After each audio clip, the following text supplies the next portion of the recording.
Naisip mo na ba kahit isang beses na sa mismong sandaling ito, may tao diyan na mas kulang sa kahandaan kaysa sa iyo, pero kumikita na mas malaki kaysa sa kayang-kaya mong isipin? Medyo magulo, hindi ba? Pero totoo ito. Ako mismo ang patunay niyan. Wala akong natapos na pag-aaral, walang ipon, walang konkretong balak. At sa kabila nito, naging milyonaryo ako. Kung nakakayanig ito ng mga paniniwala mo, abuti. Doon nagsisimula ang tunay na pagbabago. Mahaba-haba ring panahon ang inilaan ko sa hindi pagkakaalam na pwede pala akong baguhin ang sarili ko mula sa kaibuturan. Tuwing haharap ako sa salamin, ang nakikita ko ay isang tao na kapos, baon sa utang, may karamdaman, at punong-puno ng panghihinayang. At naniwala ako na iyon lang talaga ang kaya kong ibigay sa mundo. Pero lahat nagbago noong naunawaan ko na hindi ako ang larawan na iniisip ng ibang tao tungkol sa akin, kundi ako ang bumubuo ng sariling larawan ko, araw-araw. Baka pakinggan mo ito na parang kabaliwan, pero diyan nag-uumpisa ang unang hakbang papunta sa sarili mong milyon. Bago magpakita ang pera sa iyong bangko, kailangan muna itong mabuo dito sa isipan mo. Dito sa loob mo una kang yumayaman.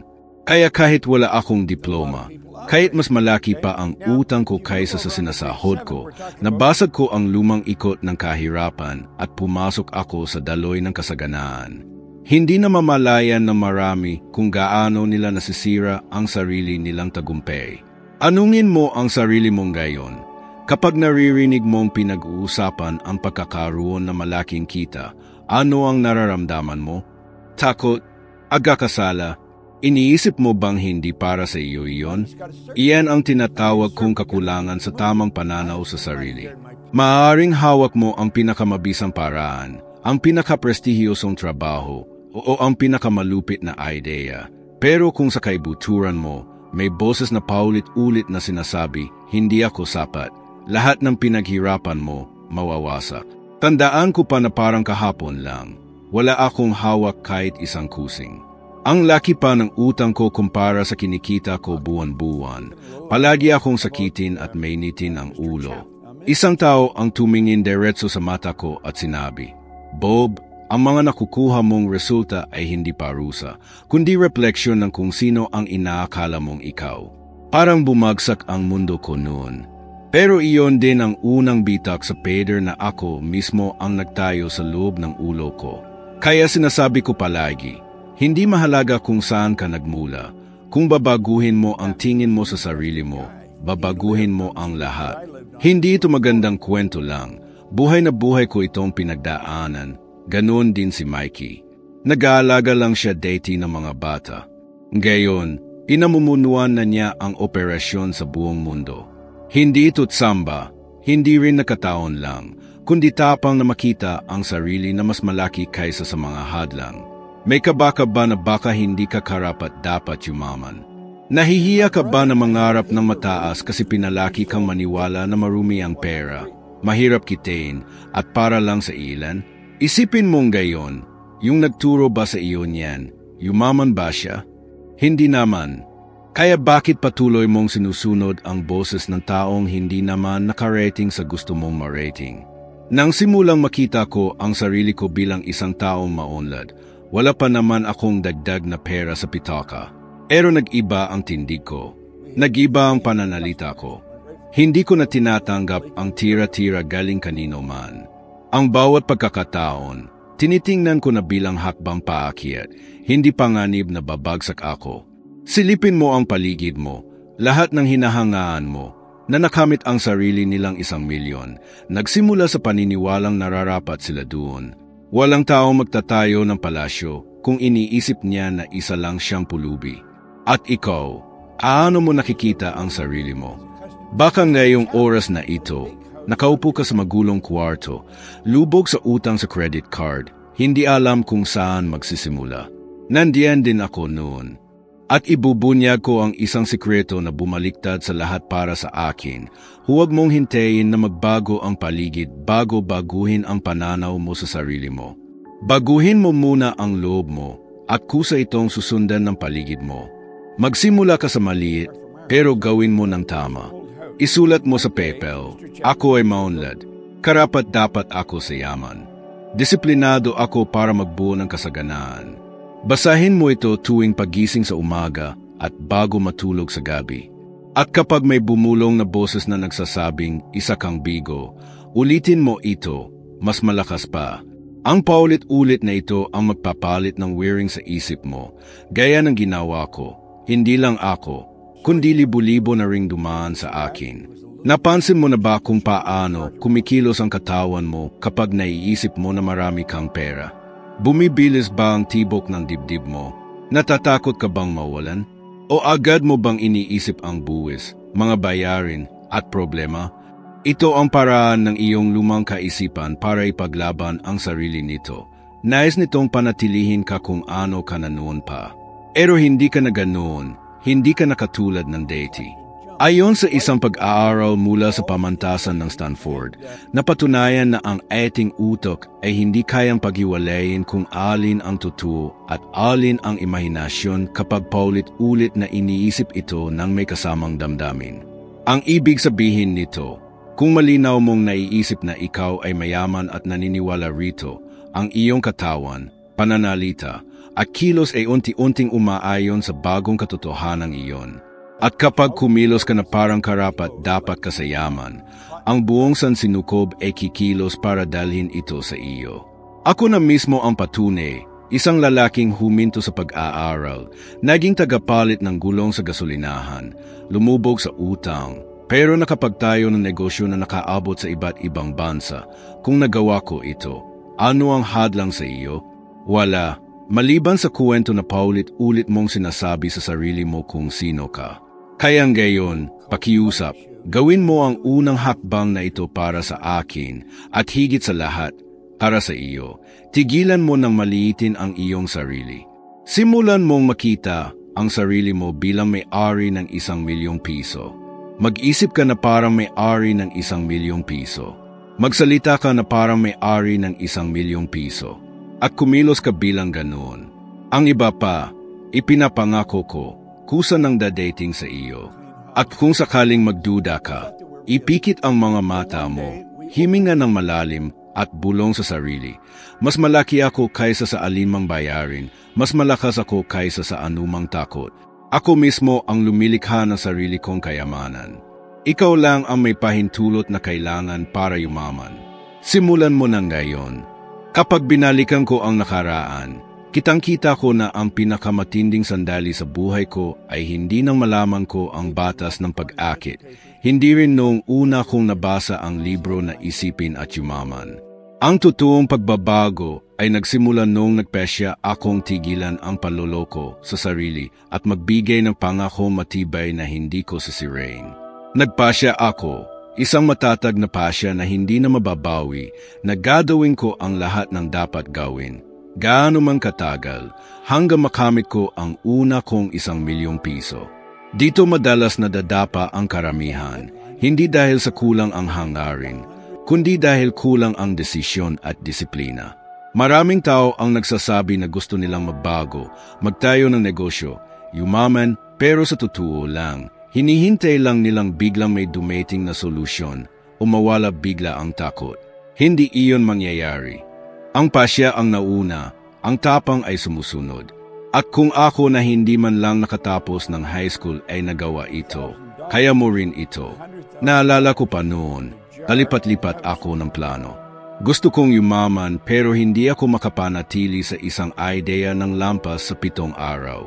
Isang araw, sinabi sa akin ng aking guro, "Bob, ang disiplina ay itusan ang sarili at siguraduhin ginagawa ito. Anuman ang mangyari." Tumatak iyon sa isip ko na parang tinta sa balat. Napagtanto ko na ang disiplina ay hindi patigasan ng ulo. Ito ay respeto sa sarili.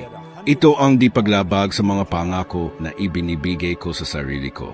Nakilala ko ang mga taong matatalino, maraming diploma, punong-puno ng plano, pero walang naisa sa katuparan dahil kulang sa disiplina. Nakilala ko rin ang mga simpleng tao na mababa lang ang pinag-aralan pero matibay ang disiplina at sila ang nauna kaysa sa lahat. Bakit? Kasi ang disiplinadong tao, ay hindi nakasandal sa inspirasyon o motibasyon. Gumagawa lang sila ng nararapat, kahit wala silang gana. Kung ang pangarap mo ay magkaroon ng unang 1,000,000 piso, tandaan mo ito habang buhay. Ang disiplina ay hindi parusa, ito ang kalayaan. Ito ang tulay na magwugnay sa iyong pangarap at sa katotohanan. Kung wala kang disiplina, ang meron ka lang ay listahan ng mga pangarap. Pero kung may disiplina ka, nababago mo ang pangarap sa salapi, ang ideya sa kasaganaan. Bibigyan kita ng malakas na halimbawa na hinding-hindi mo malilimutan. Si J.K. Rowling, bago pa siya maging pinakamayamang manunulat sa larangan ng literatura, ay isang solong ina na walang pera pangpainit ng bahay. Nagsusulat ng Harry Potter sa mga kapihan dahil hindi niya kaya magrenta ng maayos na lugar. Tanungin mo kung may motibasyon siya araw-araw. Wala. Tanungin mo kung may disiplina siya. Meron. At ang disiplina ang bumangon para sa kanya. Ako mismo, naging disiplinado pati sa paraan ng pag-aaral ko. Binabasa ko ang parehong aklat araw-araw. Walang palya. Kahit papakiramdam ko ay kabisado ko na ang laman nito. Kahit noong sinasabi ng isip ko, Bob, alam mo na yan, bitawan mo na, hindi ko talaga binibitawan. Inuulit-ulit ko pa rin kasi alam ko na sa bawat pag-ulit, mas lumalalim ang bagong pag-ugali na kailangan ko para panatilihin ang aking tagumpay. Maraming tao ang nagsasabi, Bob, wala akong oras. Gusto mo bang malaman ang totoo? Hindi kulang ang oras, kulang ang desisyon. Lagi kang makakahanap ng oras para sa mga bagay na talagang napagpasyahan mong gawin.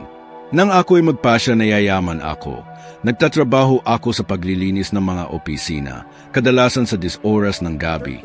Pero kahit ganoon, inilalaan ko ang 1 oras para mag-aral, 1 oras para magplano, at 1 oras para isulat ang aking mga layunin. Wala ni isa man ang pwedeng bumawi nito sa akin. Ngayong sandali, gusto kitang hamunin. Pumili ka ng isang maliit ngunit makapangyarihang hakbang na alam mong magdadala sa iyo palapit sa iyong unang 1,000,000 piso. Maaaring ito ay gumising ng 1 oras na mas maaga para mag-aral tungkol sa pera. Maaaring ito ay itala lahat ng iyong mga gastusin para malaman mo kung saan napupunta ang iyong pera. Maaaring ito ay makipag-usap sa isang taong maalam, magbukas ng ipon, o putulin ang isang walang silbing bisyo. Piliin mo ang isa lang, at gawin ito araw-araw sa loob ng 30 magkakasunod na araw, nang walang palya. Sa umpisa, mahirap. Lalabanan ka ng katawan mo, bubulungan ka ng isip mo na, hindi ngayon, bukas na lang bawiin mo. Huwag makinig. Gawin mo pa rin. Dahil sa bawat pagkakataon na tinutupad mo ang sariling utos mo, inapahina mo ang deti mong sarili at pinapalakas ang bago. Pangako ko, walang tagumpay na walang disiplina. Ang walang disiplina ay lagi lang may dalang kabiguan, utang, at mga pangakong hindi natutupad. Ang disiplinado, may mga resulta. Ganun lang kasimplo. Dumating ako sa puntong kumikita ako ng halos 55 milyong piso sa loob ng 1 taon. Pagkatapos na ako'y 1 taon na minsan ay walang 2 piso pambili ng gasolina sa sasakyan. Wala akong trabahong bongga, wala akong minana, wala akong jackpot sa sugal. Ang meron ako, disiplina. At ang disiplina ay pasya na walang ibang tao ang pwedeng magdesisyon kundi ikaw lang mismo. Kaya huwag mong hintayin na maging handa ka. Huwag mong hintayin ang tapang na dumating. Ibigay mo ang utos sa sarili mong gayon, tuparin mo bukas, sa makalawa, at sa mga susunod pang araw. Darating ang araw na mapapansin mo na lang na nakamit mo na ang iyong unang 1,000,000 piso.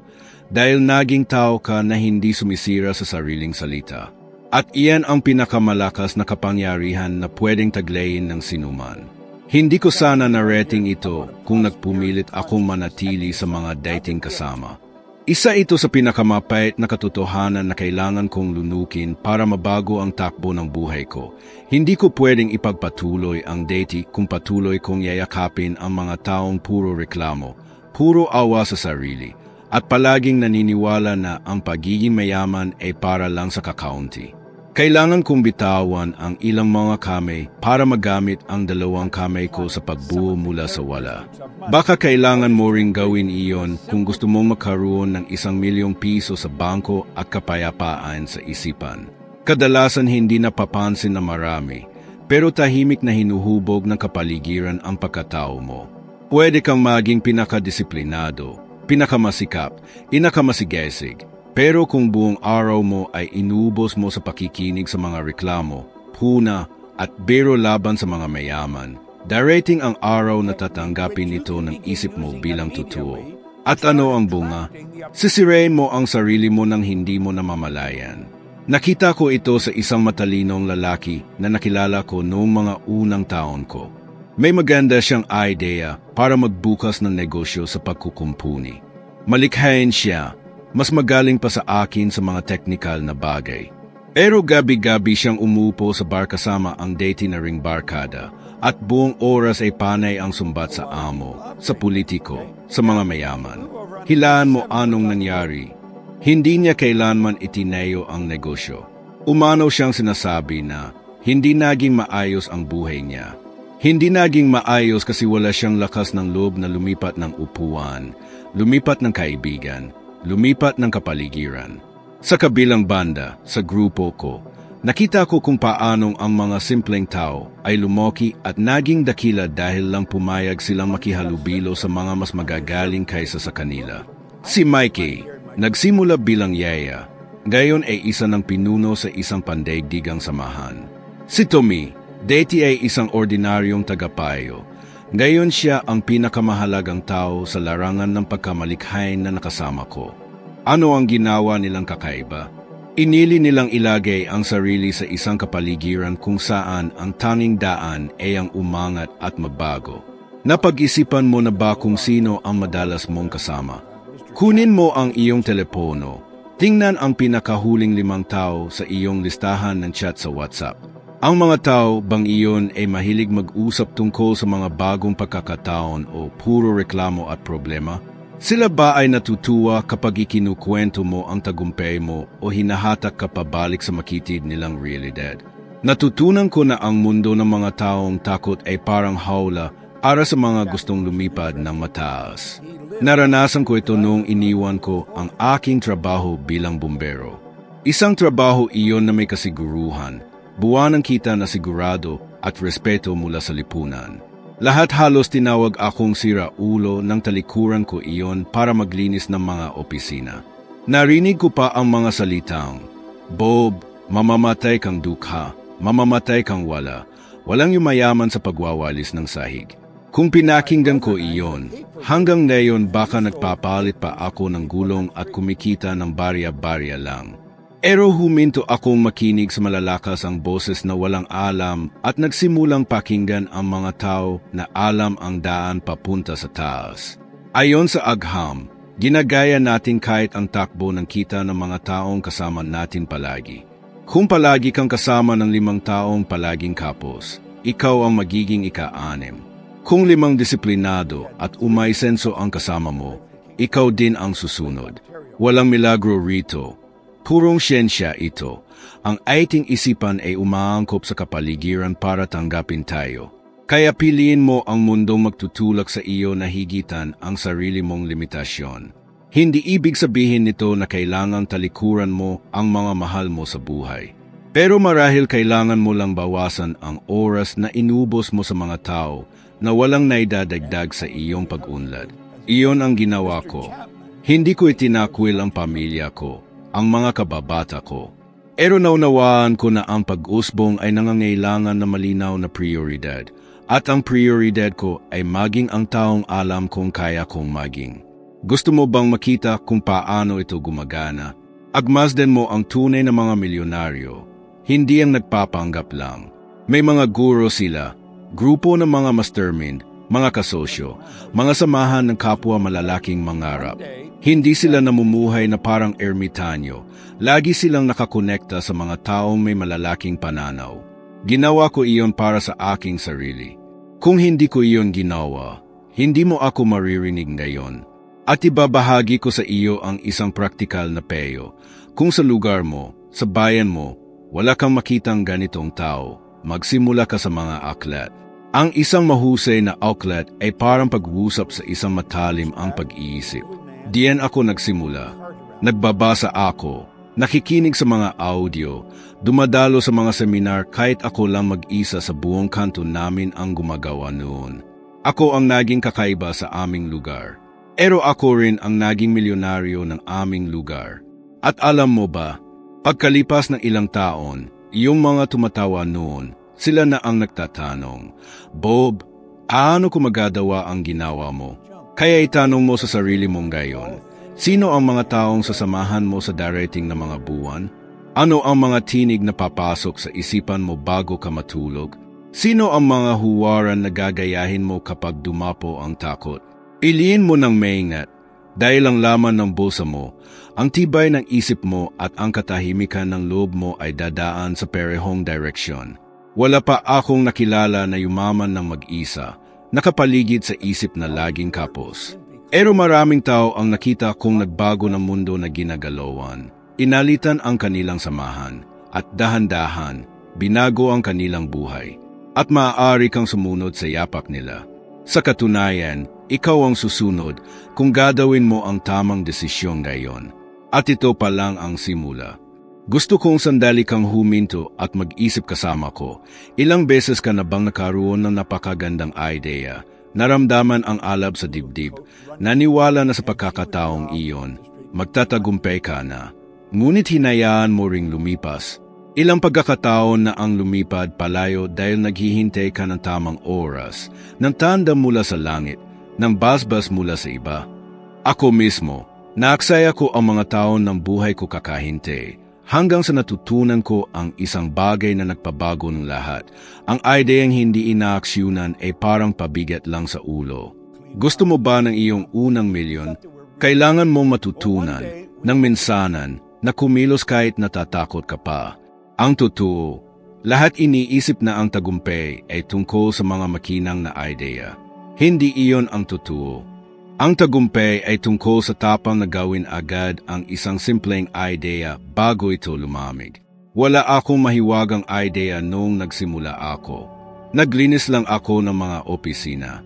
Sa palagay mo ba kakaiba iyon? Siyempre hindi. Pero ginawa ko. Habang maraming tao ang abala sa pagbuo ng mga plano para magtatag ng negosyo na kikita ng ₱1,000,000, ako naman ay kumuha lamang ng isang timba, isang walis at isang listahan ng mga opisina para katukin ang bawat pintuan. Ako ang tipo ng tao na kumikilos agad, samantalang ang iba puro salita lang. Alam mo ba kung ano ang napapansin ko ngayon? Karamihan ay ganun pa rin. Nakagapo sa bitag ng sobrang pagpaplano. Aulit-ulit na inaayos ang plano, ang talaan ng gastos. Inaantay na mawala ang lahat ng posibilidad na magkamali. Samantalang sa oras na iyon, yung marunong magkamali ng mabilis at magbago agad ang direksyon ang nauuna. Kumikita ng pera at natututo mismo sa gitna ng labanan. Ako mismo ay tinamaan ng takot.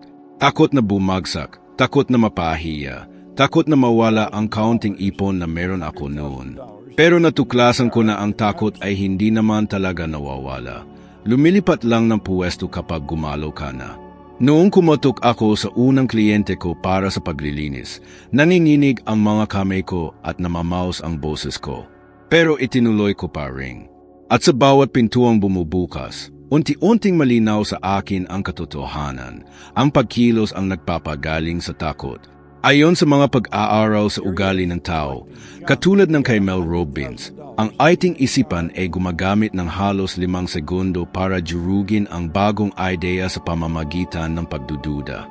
Kapag hindi ka umaksyon sa loob ng ganitong maikling sandali, libo-libong dahilan ang iimbentuhin ng utak mo para manatili ka kung nasaan ka. Kaya ito ang lagi kong sinasabi. Nagkaroon ka ng idea? Gusto mong may gawin? Bilangin mo hanggang 5 at simulan mo agad. Huwag bigyan ng pagkakataon ang takot na unahan ka. Napatunayan ko rin ito sa kwento ni Janine Shepherd. Siya ay isang atletang sumasali sa Olympics na aksidente ng matindi at naparalisa. Sinabihan siyang hindi na siya muling makakalakad. Hindi niya hinintay na bumalik ang tapang bago subukan. Kumilos siya kahit takot, nagsanay, nadapa, bumangon. Sa kasalukuyan, hindi lang siya naglalakad kundi lumilipad pa. Literal, isa na siyang piloto ng eroplano. Ganito kumilos sa gitna ng pangamba. Ngayon isipin mo naman ito. Ilang magagaling na tao ang namatay na baon ang mga idea? Ilang magagandang negosyo ang hindi man lang nasilayan dahil ang may-ari ay hinihintay ang tamang oras. Hindi mo kailangan ng perpektong tayempo. Ang kailangan mo ay hindi perpektong pagkilos. May ipapagawa ako sa iyo. Alalahanin mo yung bagay na ilang buwan mo nang sinasabi na gagawin mo. Baka ito ay paggawa ng channel para sa mga video, pagbenta ng produkto, pagtawag sa kliyente, o paghingi ng dagdag na sahod. Tama na ang pagpapaliban. Gumawa ka ng hakbang ngayong araw. Hindi ito kailangang maging huling hakbang. Sapat na ang unang hakbang. At kapag bumalik ang takot, alalahanin mo ako na naglilinis ng banyo sa gusaling puno ng opisina, nanginginig pero patuloy na sumusulong. Ang pera ay hindi sumasama sa taong puro isip. Sumusunod ito sa taong kumikilos. Ano kung magkamali ka? Napakaganda. Ibig sabihin gumagalaw ka. Ang pagkakamali habang gumagalaw ay mas mainam kaysa nakatungangan ng walang natututuhan. Bawat kilos, kahit sable, ay nagpapatibay ng kumpiyansa sa sarili. At ang kumpiyansa, kaibigan ko, hindi yan regalo, parang kalamnan yan na pinapala ka sa pamamagitan ng pagkilos. Akinggan mo ako ng maigi. Ang tanging pagkakaiba ng tao na puro pantasya at tao na talagang namumuhay sa pangarap niya ay ang tapang na gumawa kahit hindi pa handa. Ako mismo, ni minsan hindi ako naging handa. At ngayon narito ako. At kalipas na maraming taon, patunay na ang taong kumikilos ay laging may kwentong may babahagi. Samantalang ang taong puro hinte, laging may palusot na nakaabang. Isara mo ang mga mata mo ngayon at sabihin sa sarili mo, kikilos ako kahit natatakot. Magkakamali ako kung kinakailangan. Pero hindi ko nahihintayin ang tapang para mabuhay ng nararapat para sa akin. Tapos buksan mo na ang mga mata mo at gawin mo ang nararapat gawin. Ganito nagsisimula makatutuo ang sarili mong milyon. Isang hakbang bawat araw. Simulan mong ngayon, hindi bukas. Kung may isang bagay akong nais ipabaon sa isip mo, ito yun. Walang kahit anong bagay na magbabago sa labas kung hindi ka muna magbabago sa loob, sa paraan ng pag-iisip mo, sa mga desisyon mo, sa pagkilos mo at sa mga taong pinipili mong makasama sa lakad ng buhay. Yan ang pundasyon na nagpapalit ng idea tungo sa yaman, pangarap tungo sa katuparan at takot tungo sa tunay na tapang. At alam ko na kung nabasa mo ito hanggang dulo, ibig sabihin may apoy na sa loob mo na handa ng maging apoy na lumiliyab. Kaya ganito ang gawin mo, huwag kang huminto dito. Ang susunod na video na nakikita mo ngayon sa screen ay isa pang baitang sa hagdang inaakyat mo kasama ko, hakbang bawat hakbang. Para maging isa sa 100% mas mahusay kaysa dati. Buong puso akong nagpapasalamat sa pagsama mo sa akin hanggang dito at inaabangan kita sa susunod na video. Sama-sama natin akyatin ang tuktok. Pindutin mo na at sumama ka sa akin.